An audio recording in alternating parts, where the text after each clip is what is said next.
আসসালামু আলাইকুম বন্ধুরা, আশা করি তোমরা সবাই ভালো আছো। আমিও আল্লাহর রহমতে অনেক অনেক ভালো আছি। তো আজকে আমি বানিয়েছি বেগুন ভর্তা। তো ভর্তাটা এত মজা হয়েছে, ভাবছি ভর্তাটা তোমাদের সাথে শেয়ার করব। তো পুরোটা ভিডিও দেখো আর আমার সাথে থাকো আমি কীভাবে ভর্তা বানাই। আর ভিডিওটা ভালো লাগলে বন্ধুরা অবশ্যই লাইক, কমেন্ট, শেয়ার, সাবস্ক্রাইব করে দিবে, কেননা তোমাদের একটা লাইক একটা শেয়ার আমাকে সামনের দিকে এগিয়ে নিতে সাহায্য করবে। এই দেখো বেগুন, তো 1 কেজি বেগুন এনেছিল তোমাদের ভাইয়া। তো ওখান থেকে আমি রান্না করেছি আর 3টা বেগুন আছে। তো আমি 3টা বেগুন কোনো ভর্তা বানাবো না, আমি যে কোনো একটা বেগুন ভর্তা বানাবো। তো এই দেখতে পাচ্ছি বড় বেগুনটা, আমি এই বড় বেগুনটা আজকে ভর্তা বানাবো। তো ভর্তা বানাবো এই জন্য বেগুনটা আমি মাঝখানে কেটে নিলাম। যদি কোনো পোক থাকে তাহলে দেখা যাবে। এই দেখো কি সুন্দর করে কেটে নিয়েছি, পোক পোক নাই, বেগুনটা পুরা ফ্রেশ।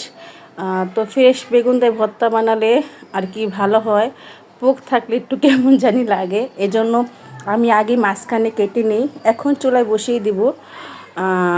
এটাকে আমি পুড়ে নেব, কারণ বেগুন ভর্তা পোড়া দিলে বেশি মজা হয়। আর যদি এখন আমি পোড়া হয়ে গেছে, এখন আমি করব মরিচ ভেজে নেব আর বেগুনটাকে আমি ভালো করে পরিষ্কার করে নেব। লার্কি চুলায় পোড়া দিলে ভর্তা আরও বেশি মজা হয়, যেহেতু লার্কি চুলা নাই এজন্য আমি গ্যাসে পুড়েছি।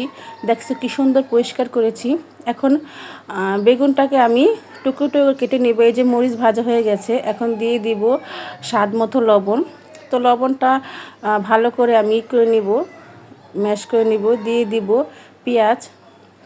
এখানে আমি একটা বড় পেঁয়াজ নিয়েছি, একটু পেঁয়াজ বেশি দেবো, কারণ বেগুন ভর্তা পেঁয়াজ বেশি দিলে বেশি মজা লাগে। তো দেখো পেঁয়াজটা আর শুকনো মরিচটা ভালো করে ম্যাশ করা হয়েছে। এখন দিয়ে দিব টুকরো করা বেগুন। বেগুনটা আমি টুকরো টুকরো করে নিয়েছি, যেহেতু আর কি পিষতে সুবিধা হয়। এই দেখো হয়ে গেছে কি সুন্দর বেগুন ভর্তা। তো বেগুন ভর্তা অবশ্যই ধনেপাতা দিবে, ধনেপাতা না দিলে বেগুন ভর্তা কলম মজা লাগবে না, টেস্টও বেশি হবে না। এই জন্য ধনেপাতা আর দিয়ে দিব আচারের তেল। আচারের তেল দিলে কি ভর্তার গ্যারানটা অনেক আর কি সুন্দর আসে, আর ভর্তাটা খেতে অনেক অনেক মজা লাগে। তোমরা একবার হলে বাসায় ট্রাই করবে আমার মতো এখন বেগুন ভর্তা। দেখছো বেগুন ভর্তা কি সুন্দর হয়েছে। আমার তো এখনই খেতে ইচ্ছে করতেছে, কিন্তু এখন খাবো না, দুপুরে খাবো গরম ভাত দিয়া। আর আমার তো কার কার জিভে জল এসেছে আমাকে অবশ্যই কমেন্টে জানাবে। তো ভিডিওটা দেখার জন্য তোমাদের অসংখ্য ধন্যবাদ। তোমরা সবসময় আমার সাথে থাকো, আমার পাশে থাকবে, আমাকে বেশি বেশি সাপোর্ট করবে। আর আমার ভুল ত্রুটি হলে ক্ষমা করবে। আল্লাহ হাফেজ।